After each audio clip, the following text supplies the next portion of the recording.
Започваме огледа на апартамента от антрето. Прекрасно голямо огледало с закачалки, шкаф, с скрити рафчета за обувки. Има и място за закачалки.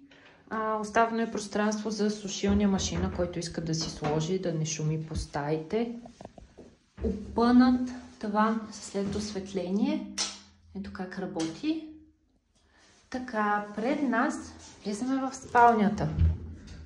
Прекрасно югоизточно изложение. Много светла. Тук също имате етажерка с немалко огледало. Шкафчетата са без дръжки, с скрити механизми и плавно затваряне. Много изчистени, стилни. Ето ги нощните шкафчета. Климатик. Има в стаята Electrolux. Леглото е с повдигащ механизъм, ламперия и 4-крилен гардероб. Най-ги обичам, като са и високи.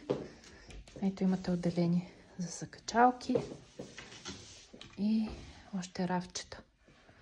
Сега показвам санитарния възел. Баня с тоалетна. Италиански плочки. Всички смесители са на Грое. Най-доброто, мога да го кажа от опит. Структурата, плосък бойлер.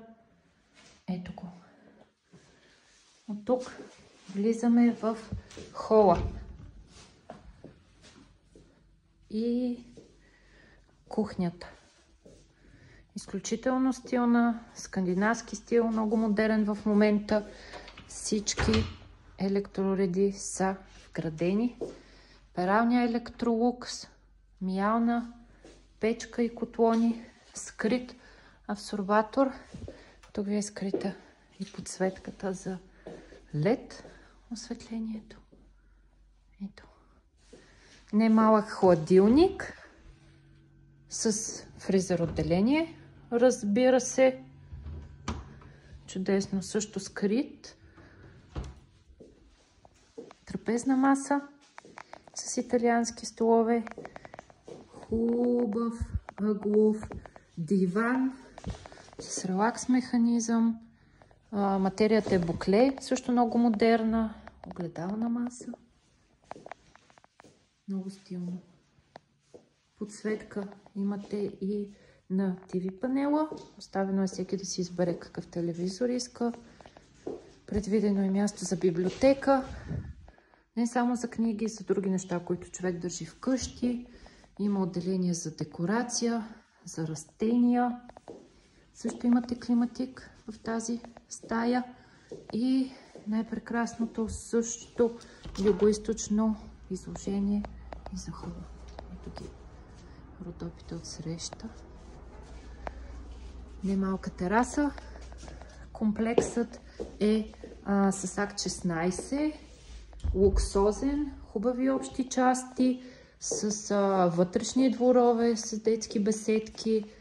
Ето го и апартамента, обзаведен, прекрасно, стилно, готов за своя собственик, нов собственик.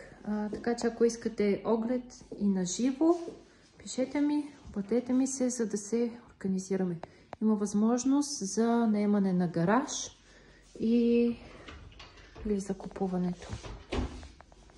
До скоро!